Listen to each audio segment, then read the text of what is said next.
प्यारे बच्चों, क्या आपको क्लास 9 की थ्योरम 10.6 में कंफ्यूजन है? क्या आपको इसका प्रूफ नहीं आता या फिर आप इसको अभी तक विजुलाइज नहीं कर पाए हैं?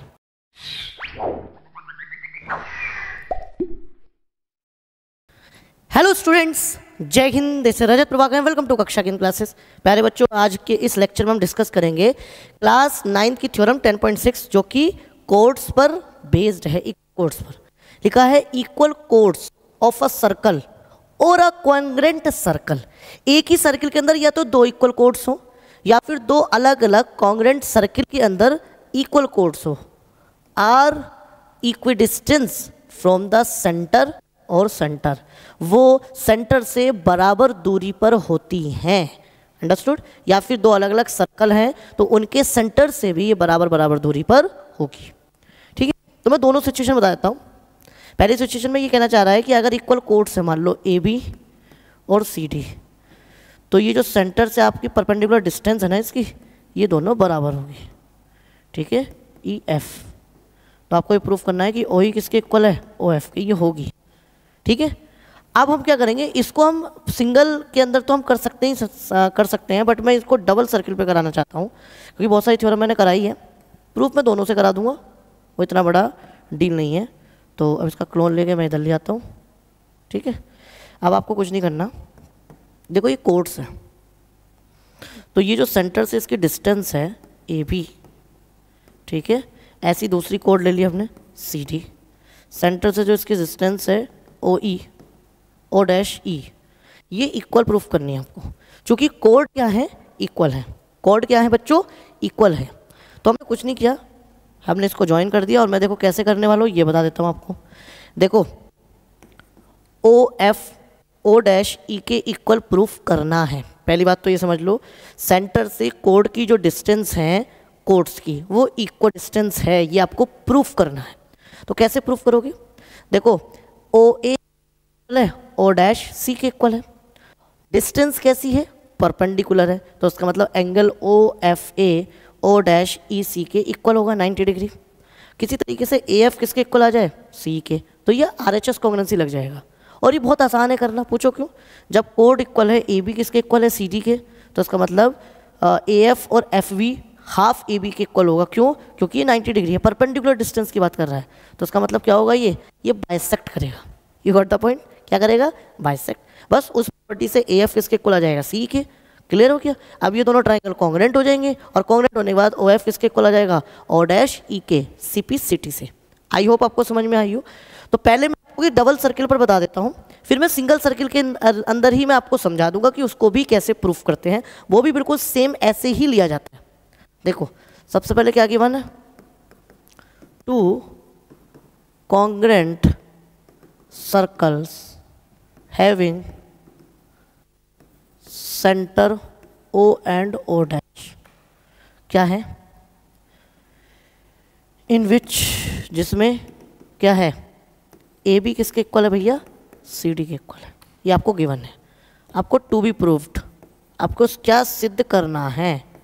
सिद्ध मुझे क्या करना है, देखो भैया, मुझे सिद्ध जो करना है वो ये करना है कि O F is equals to O dash E, ये आपको सिद्ध करना है। अच्छा, ये टू बी प्रूव्ड हो गया। अब इसका प्रूफ देखो कैसे करेंगे। देखो भैया, सबसे पहले आप जानते हैं हियर ए बी किसके इक्वल है भैया, सी डी के, दिया है, ये गिवन है भैया। इसको इक्वेशन नंबर फर्स्ट मान लो। दूसरी बात, ओ F is perpendicular to A B, so it implies that क्या हो गया, A F equals to F B equals to half A B.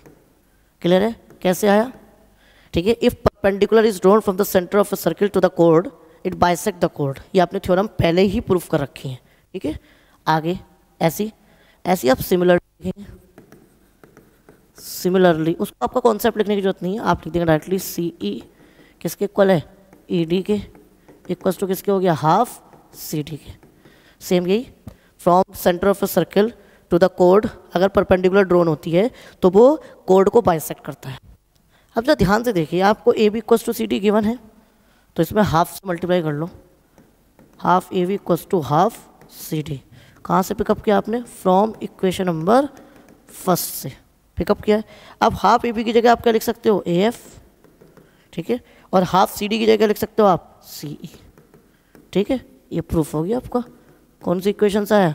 From equation second and third. Second and third कहाँ है भैया? ये सेकंड इक्वेशन है और ये थर्ड इक्वेशन है। क्या आपको क्लियर हो गया? अब आपको यही तो मिसिंग था। देखो ये तो 90 दिया है, 90 का अपोजिट हाइपोटेनस इक्वल होगी। क्यों? दोनों के दोनों कॉन्ग्रेंट सर्कल है। कॉन्ग्रेंट सर्कल है तो उनकी रेडियस भी इक्वल होगी। तो उसका मतलब ओ ए ओ डैश सी के इक्वल दिया है, और angle F angle E 90 degree दिया है, और ए एफ सी के इक्वल प्रूफ कर दिया है। तो आर एच एस कॉन्ग्रेंसी से प्रूफ हो गया है। समझ में आ गया है? तो आज तो राइमिंग बन गई भैया। चलिए आगे बढ़ते हैं। तो फटाफट, इन triangle O A F and triangle O dash C E में, तो मैं क्या करूं बताओ? आपको कुछ नहीं करना, आपको क्या लिखना है? ओ ए किसके इक्वल है? ओ डैश सी के। क्यों? Radius of congruent circle. C C का मतलब क्या है? Congruent circle having centre O and O dash, ये और लिख सकते हो आप अगर मेंशन करना है तो। उसके बाद angle O F A equals to O dash E C, क्या लिखेंगे? क्या है ये? ये परपेंडिकुलर है ना, ईच 90 डिग्री है, ईच 90 डिग्री, ये गिवन भी है। उसके बाद आपने ए एफ इक्वल्स टू किसके कर दिया था? सी के। तो ये आपने क्या किया? Proved above. आप पहले ही इसको सिद्ध कर चुके हैं, ठीक है। चलो अब क्या करें? बस कुछ नहीं करें, अब तो ये दोनों कॉन्ग्रेंट प्रूफ रहेंगे, ठीक है। अब आप इधर चलते हैं, ठीक है। इसके बाद हमने इधर किया है। उसके बाद देखो triangle O A F congruent हो गया ट्रायंगल। कैसे होगा भैया? देखो एफ वाला किसके इक्वल है? ई के, तो एफ थर्ड नंबर पे ई आ गया। उसके बाद ये ओ नहीं, उसके बाद यहाँ ए और ए, यहाँ सेम क्या है? सी और सी। इसका मतलब ए वाला सी के इक्वल है, ए वाला सी के इक्वल है। ओ वाला किसके इक्वल हो गया भैया? ओ डैश के। अंडरस्टूड? तो ये कौन सी कॉन्ग्रेंसी से हो गया? ये हो गया बाय कौन सी कॉन्ग्रेंसी से हो गया भैया? R H S congruency rule. जब R H S congruency rule से प्रूफ हो गया तो अब क्या करेंगे बच्चों? प्रूफ हो गया, उसके बाद आप लिख देंगे क्या प्रूफ करना था बताओ? डिस्टेंस इक्वल करनी थी, तो ओ एफ किसके इक्वल है? ओ डैश ई के। चेक करो, ओ एफ ओ डैश ई के है। आ गया सी पी सी टी से। O F equals to O dash E, किससा है? बाय पी सी टी से। अंडरस्टूड? कैसे आ गया? By C P C T से आ गया, ठीक है। सो आई होप आपको थ्योरम बहुत अच्छे से समझ में आई होगी, ठीक है। मैं आपको इसका विजुअलाइजेशन करा देता हूँ बेटा, कुछ नहीं करना आपको। आपको इसका मैं विजुअलाइजेशन समझा देता हूँ, कुछ नहीं करा। अगर आपको कोड्स इक्वल दी गई हैं, क्या दी गई है? कोड्स इक्वल दी गई है, तो आपकी जो डिस्टेंस होगी फ्रॉम द सेंटर, ये भी क्या होगी? इक्वल होगी। या फिर अगर आप इसको प्रूफ करना चाहते हो सिंगल के अंदर, तो वो भी आप प्रूफ कर सकते हो। ये दोनों कोड दी गई है, ये रही ए बी, ये रही आपकी सी डी, ठीक है। उसके बाद आपको ये परपेंडिकुलर है, ये भी क्या है? परपेंडिकुलर है। तो कैसे प्रूफ करेंगे? ये भी बहुत आसान है ना? अंडरस्टूड? कैसे करेंगे बताओ? ये वाली इसके इक्वल आ जाएगी, हाँ बताओ। ऐसे ही लेंगे आप, ए बी सी डी के इक्वल है, तो इसका मतलब बी ई किसके इक्वल आ जाएगा? डी एफ के, क्योंकि परपेंडिकुलर है। बी ई किसके इक्वल होगा? ई के हाफ ए बी के। ये होगा F D equals to F C half A C के। क्लियर है? इसको इससे ज्वाइन कर दो, इससे इसके ज्वाइन कर दो, तो इससे ज्वाइन कर दिया तो ये रेडियस इक्वल होगी। ये होगी रेडियस इक्वल, ये हो गया 90 डिग्री, और उसके अलावा ये इसके इक्वल कर ही चुके हो आप। अंडरस्टूड? प्रूफ हुआ कि नहीं हुआ? तो आप सिंगल सर्किल में भी ऐसे ही प्रूफ कर सकते हैं। सो आई होप प्यारे बच्चों आपको थ्योरम बहुत अच्छे से विजुलाइज हुई होगी। ऐसी और इन्फॉर्मेटिव वीडियोस के लिए जुड़े रहिए हमारे यूट्यूब चैनल कक्षा केंद्र के साथ। जय हिंद।